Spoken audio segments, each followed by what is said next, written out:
All right, so took off the fenders. So you can see this bracket, I could probably save it. This right here, I can just pull it, do a little Bondo, sand it down, putty work, and paint it.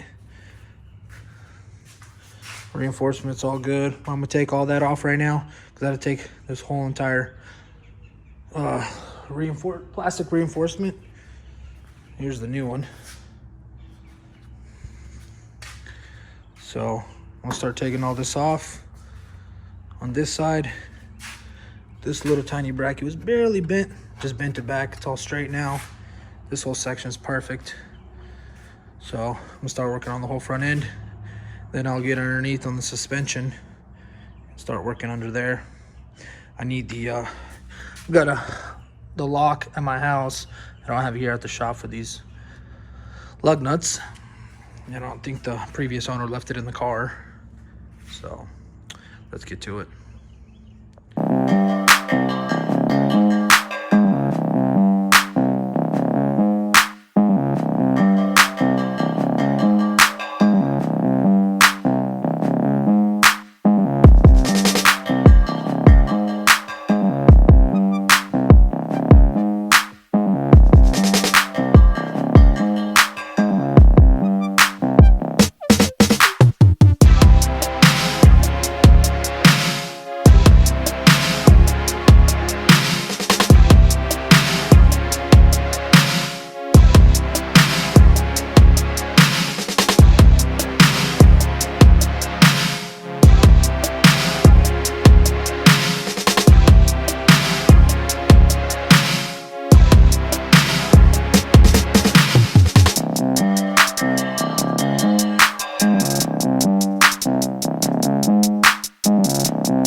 Took that whole radiator support apart.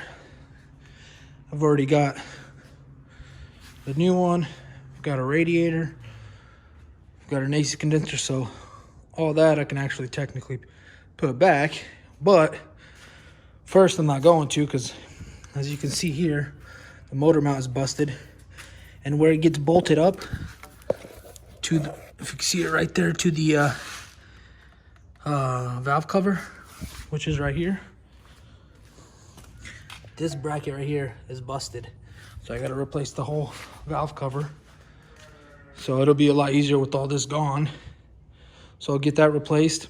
Once I get that replaced, I'll start putting the whole front end together, piece by piece. All right, so I took out the coils. You don't have to take out the spark plugs. Take this cover off. And then, as you can see, that's what broke. And then I need to take off this whole valve cover. All right, put in the AC condenser on the new, I guess, plastic radiator support. Put in the radiator and the fan with the shroud. I'm gonna go ahead and install it on the car.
got basically that whole front end on. I'm gonna start working on the fenders.